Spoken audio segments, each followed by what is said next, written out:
एक गांव में मोहन नाम का एक आदमी था। वह अपने गांव में सबसे ज़्यादा अमीर था। उसका एक ही बेटा था, भानु। वह हमेशा बीमार ही रहता था क्योंकि उसके पेट में एक सांप ने अपना घर बना लिया था। वह हमेशा पेट की दर्द से परेशान रहता था। भानु के पिताजी ने बहुत डॉक्टर से इलाज करवाए, लेकिन उसका पेट दर्द का इलाज नहीं करा पाए। वह सांप की वजह से दिन पे दिन कमज़ोर होता जा रहा था। भानु एक दिन उदास होकर शहर चला गया। वहाँ उसने एक छोटा मोटा काम ढूंढा। उससे जो कुछ थोड़ा बहुत पैसा मिलता था, उसी से वह अपना गुजारा करता और रात को एक मंदिर में सो जाता। उसी शहर में वीरेंद्र नाम का एक अमीर आदमी अपनी 2 बेटियों के साथ रहता था।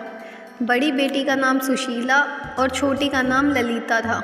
उस शहर में उसके जैसा अमीर कोई नहीं था, इसलिए वहाँ बस वीरेंद्र ही राज चलाता था। वह बहुत ही अहंकारी आदमी था। वीरेंद्र की दोनों बेटी बहुत सुंदर और सुशील थी। वे दोनों रोज सुबह अपने पिता के पैर छू के आशीर्वाद लेती थी और अपने दिन की शुरुआत करती थी।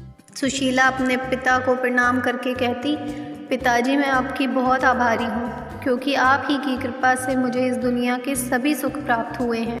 वीरेंद्र जब इतना सुनता था तो बहुत खुश हो जाता था, लेकिन ललिता अपने पिता को प्रणाम करते समय चुप रहा करती थी। एक दिन वीरेंद्र ने ललिता से पूछा, बेटी, तू प्रणाम करते समय चुप क्यों रहती है? ललिता ने विनम्र भाव से कहा, पिताजी, मैं उस ईश्वर को मन ही मन में धन्यवाद देती हूँ जिसकी कृपा से आप मेरे पिताजी हैं और मैं आपकी बेटी।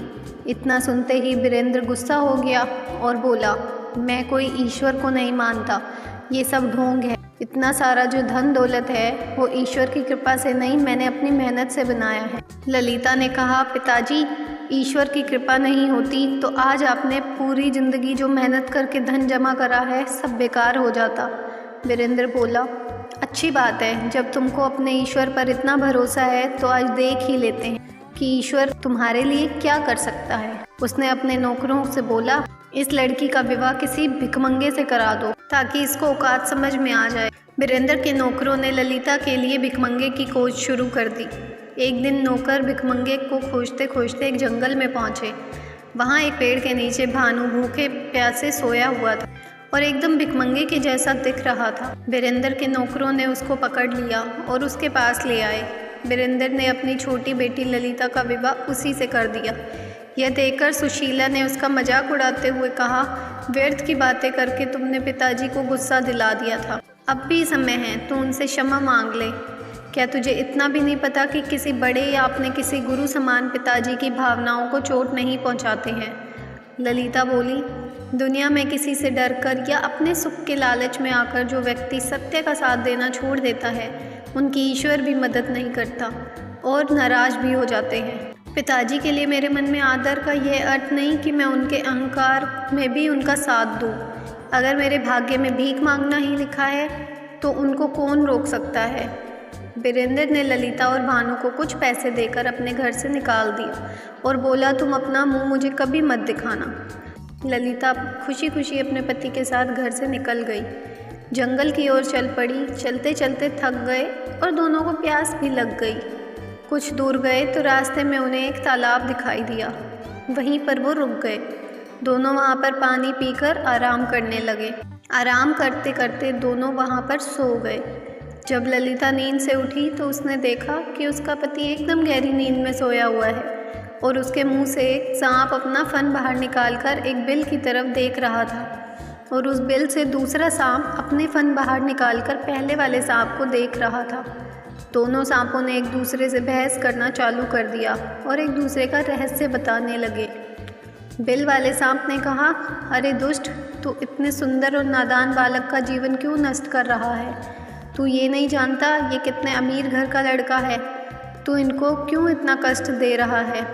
ये लड़का मजबूरी में अपना घर छोड़कर आया है। अब तो बंद कर दे अपनी दुष्टता। तभी भानु के मुंह वाले सांप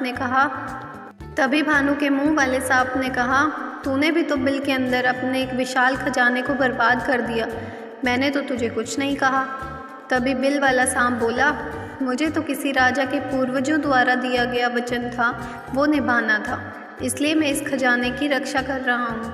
तो मुंह वाला सांप बोला, अरे तू क्या रक्षा करेगा? कोई आदमी तेरे बिल में बस 2 बाल्टी गर्म पानी डाल दे तो मर जाएगा और खजाना भी उसका हो जाएगा। कोई इस रहस्य को नहीं जानता, इसलिए तू अब तक जिंदा है। फिर बिल वाला सांप बोला, तू भी तो इसी कारण जिंदा है कि मूर्ख कि तेरा रहस्य कोई नहीं जानता। लेकिन जिस दिन किसी को ये पता चल गया कि पुराने चावल और सरसों का काढ़ा बनाकर इस लड़के को गर्म पानी में पिलाने से तू मर जाएगा, उसी दिन तेरी दुष्टता भी खत्म हो जाएगी। ललिता ये जानकर अचंभित हो गई कि उसका पति किसी अमीर घर का लड़का है। उसने जल्दी से बगल के गांव में जाकर गांव वालों से मदद मांगी, पुराने चावल और सरसों का काढ़ा और 1 बाल्टी गर्म पानी लेकर आई। फिर उसने उस काढ़े को अपने पति भानु को पिला दिया और इसके बाद गर्म बाल्टी पानी की उस बिल में डाल दी। दोनों सांप तड़पते हुए बाहर निकल गए और मर गए और भानु एकदम से ठीक हो गया। वह ललिता को दिल से धन्यवाद देकर बोला, तुम नहीं होती तो पता नहीं मेरा क्या होता।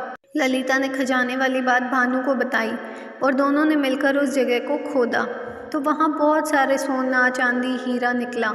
वो दोनों खुश हो गए और भानु ने वहाँ का पूरा खजाना और अपनी पत्नी ललिता को लेकर अपने गांव खुशी खुशी चला गया। इस कहानी से हमें ये शिक्षा मिलती है कि हर इंसान को अपनी गुप्त बातें किसी को नहीं बतानी चाहिए। इसलिए कहा गया है, रहस्य ही सुरक्षा है। आप लोगों को ये कहानी कैसी लगी कमेंट में ज़रूर बताना। वीडियो अच्छी लगी हो तो वीडियो को लाइक करना, वीडियो को शेयर करना। Thank you.